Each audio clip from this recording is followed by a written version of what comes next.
Des babysitting payés jusqu'à 20 € de l'heure. La proposition peut paraître alléchante, mais il y a une condition, accepter de devenir micro-entrepreneur.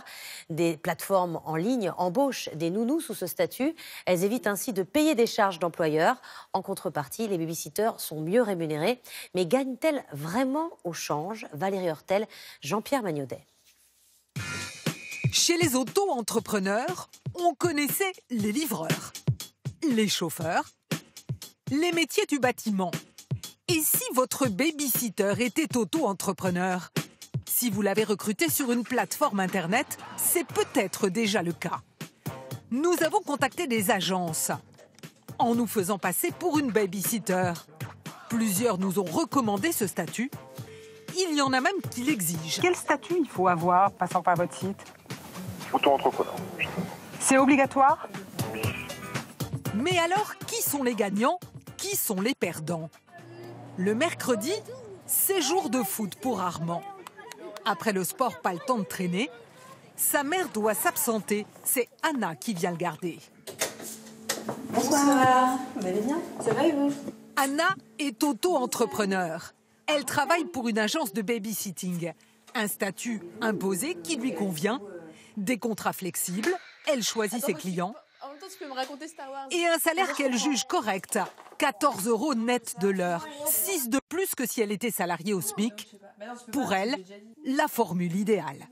C'est pas comme un CDI ou un CDD banal où en fait j'aurai des heures fixes que je dois respecter vraiment parce qu'on n'a pas le choix. Là, il y a une liberté avec la famille et l'entreprise qui est très pratique. Voici l'agence qui fait travailler Anna. Sa spécialité, la garde créative. Je voulais faire juste un petit point avec vous pour savoir comment se passaient les gardes avec Théo. Ici, on exige le statut d'auto-entrepreneur. Pour l'agence, c'est tout bénéfice. Une liberté totale, des contrats qui peuvent être rompus à tout moment, pas de personnel à gérer, donc des économies. Dans une agence qui emploie des babysitters salariés, l'heure de garde se décompose en salaire. Charge patronale, plus une marge pour l'entreprise. Avec des auto-entrepreneurs, pas de charge. C'est ce qui permet d'augmenter le revenu de la babysitter, sans rogner sur la marge. Pour les créateurs de l'agence, un système gagnant-gagnant. L'avantage, c'est la rémunération. C'est-à-dire qu'un étudiant qui travaille en étant auto-entrepreneur, il va gagner 30 à 40% de plus qu'avec un contrat de travail traditionnel.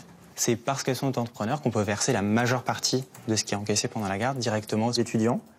Babysitter, livreur, chauffeur, des auto-entrepreneurs payés plus cher que s'ils étaient salariés. Mais le statut n'a-t-il que des avantages? Pas de droit au chômage, une couverture maladie moins avantageuse. Selon ce syndicaliste, beaucoup regrettent d'avoir fait ce choix.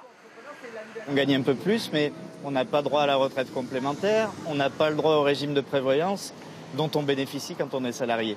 Donc les quelques euros qu'on croit gagner en plus, en fin de compte, on les perd en termes de protection sociale tout simplement. Pour un employeur, embaucher un salarié coûte au moins 50% plus cher que faire travailler un auto-entrepreneur. Pour éviter le salariat déguisé, la loi a mis des garde-fous. Les entreprises qui abusent courent le risque de devoir requalifier l'auto-entrepreneur en salarié.